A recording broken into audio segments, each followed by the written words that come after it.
26 दिसंबर 2004 की वह सुबह फुकेत के समुद्र तटों पर एक बेहद खूबसूरत दिन की तरह शुरू हुई थी। सूरज की किरणें रेत पर चमक रही थीं, पर्यटक हंसी खुशी तस्वीरों में खोए थे और क्रिसमस की छुट्टियों का उत्साह हर तरफ महसूस किया जा सकता था। हजारों मील दूर इंडोनेशिया के सुमात्रा तट पर मछुआरे अपनी दैनिक दिनचर्या में मग्न थे। भारत के तमिलनाडु से लेकर श्रीलंका के तटीय गांवों तक जिंदगी अपनी सामान्य रफ्तार से चल रही थी। रेलगाड़ियों की आवाजाही थी और मंदिरों में सुबह की प्रार्थनाएं हो रही थीं। सब कुछ बिल्कुल सामान्य था, लेकिन उस हवा में एक भारीपन था, एक ऐसी खामोशी जो आने वाले भयंकर तूफान की आहट दे रही थी। समुद्र में एक अजीब सी हलचल थी, लहरें असामान्य रूप से शांत थीं। किसी ने उस बदलाव पर ज्यादा गौर नहीं किया। अचानक समुद्र ने अपना रुख बदला।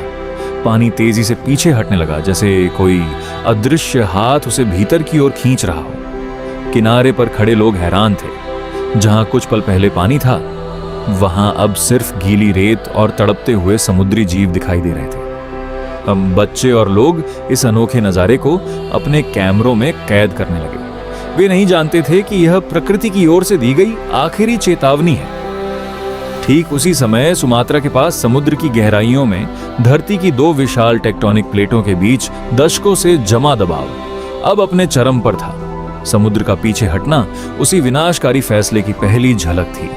बेजुबान जानवरों को खतरे का आभास हो चुका था। कुत्ते अजीब तरह से भौंक रहे थे और पक्षी अपनी दिशा बदल कर उड़ रहे थे। लेकिन इंसान इस खतरे को समझने में नाकाम रहा। जब तक लोगों को कुछ समझ आता, बहुत देर हो चुकी थी। समुद्र अब पीछे नहीं रहा था, बल्कि एक दैत्य का रूप लेकर वापस लौट रहा था। क्षितिज पर पानी की एक विशालकाय दीवार उठती हुई दिखाई दी। लोग अवाक थे, उनकी खुशी डर में बदल गई। कुछ ही पलों में वह पानी का पर्वत तट से टकराया। लहरें इतनी ऊंची थीं कि वे बड़ी बड़ी इमारतों को ढक रही थीं। शोर इतना भयानक था कि जैसे पूरी कायनात एक साथ टूट रही हो।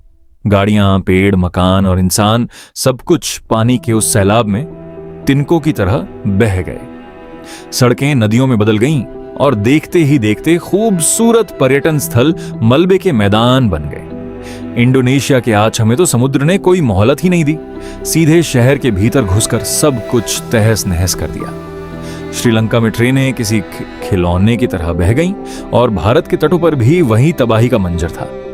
यह सिलसिला एक लहर पर नहीं रुका, बल्कि दूसरी और तीसरी लहरें पहले से कहीं अधिक विनाशकारी साबित हुई।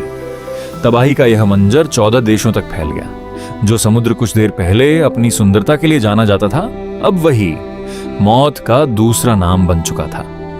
जब पानी वापस उतरा तो वह पीछे केवल मौत का सन्नाटा और बिखरी हुई जिंदगियां छोड़ गया। आछा का इलाका मलबे का एक अंतहीन ढेर बन चुका था, जहां लोग अपने अपनों को कीचड़ और मलबे में तलाश रहे थे। हर तरफ एक ही गुहार थी, क्या किसी ने मेरे बच्चे को देखा?